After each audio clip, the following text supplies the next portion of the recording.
प्रभु श्री राम के जन्म की पौराणिक कथा। रामायण और रामचरितमानस हमारे पवित्र ग्रंथ हैं। तुलसीदास जी ने श्री राम को ईश्वर मानकर रामचरितमानस की रचना की है, किंतु आदि कवि वाल्मीकि ने अपने रामायण में श्री राम को मनुष्य ही माना है। तुलसीदास जी ने रामचरितमानस को राम के राज्याभिषेक के बाद समाप्त कर दिया है। वहीं आदि कवि श्री वाल्मीकि ने अपने रामायण में कथा को आगे श्री राम के महाप्रयाण तक वर्णित किया है।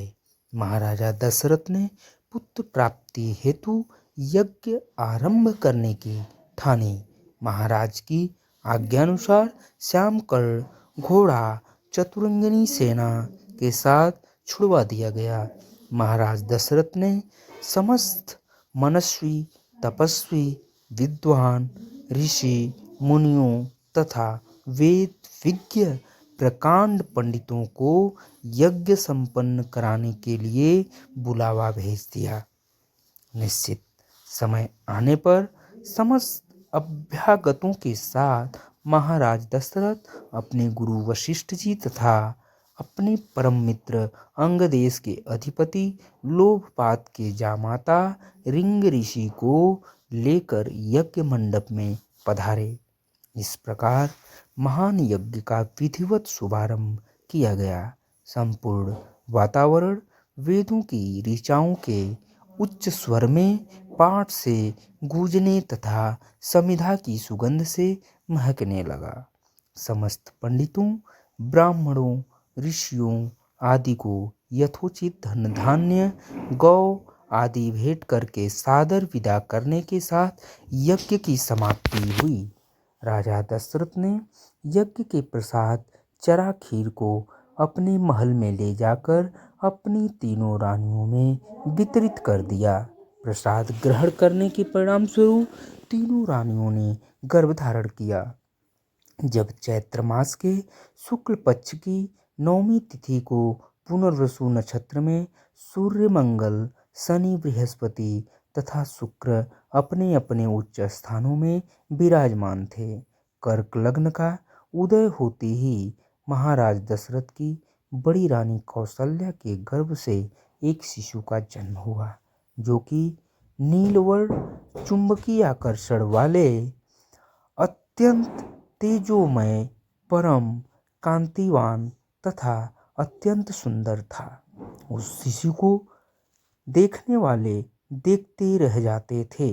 इसके पश्चात शुभ नक्षत्रों और शुभ घड़ी में महारानी कैकेयी के एक तथा तीसरी रानी सुमित्रा के 2 तेजस्वी पुत्रों का जन्म हुआ। संपूर्ण राज्य में आनंद मनाया जाने लगा। महाराज के 4 पुत्रों के जन्म के उल्लास में गंधर्व गान करने लगे और अप्सराएं नृत्य करने लगीं। देवता अपने विमानों में बैठकर पुष्प वर्षा करने लगे। महाराज ने उन्मुक्त हस्त से राजद्वार पर आए भाटचारण तथा आशीर्वाद देने वाले ब्राह्मणों और याचकों को दान दक्षिणा दी। पुरस्कार में प्रजाजनों को धन धान्य तथा दरबारियों को रत्न आभूषण प्रदान किए गए। चारों पुत्रों का नामकरण संस्कार महर्षि वशिष्ठ के द्वारा किया गया तथा उनके नाम रामचंद्र, भरत, लक्ष्मण और शत्रुघ्न रखे गए। आयु बढ़ने के साथ ही साथ रामचंद्र गुणों में भी अपने भाइयों से आगे बढ़ने तथा प्रजा में अत्यंत लोकप्रिय होने लगे। उनमें अत्यंत विलक्षण प्रतिभा थी, जिसके परिणाम स्वरूप अल्पकाल में ही वे समस्त विषयों में पारंगत हो गए। उन्हें सभी प्रकार के अस्त्र शस्त्रों को चलाने तथा हाथी, घोड़े एवं सभी प्रकार के वाहनों की सवारी में उन्हें असाधारण निपुणता प्राप्त हो गई। वे निरंतर माता पिता और गुरुजनों की सेवा में लगे रहते थे। उनका अनुसरण शेष 3 भाई भी करते थे। गुरुजनों के प्रति जितनी श्रद्धा भक्ति इन चारों भाइयों में थी, उतनी ही उनमें परस्पर प्रेम और सौहार्द भी था।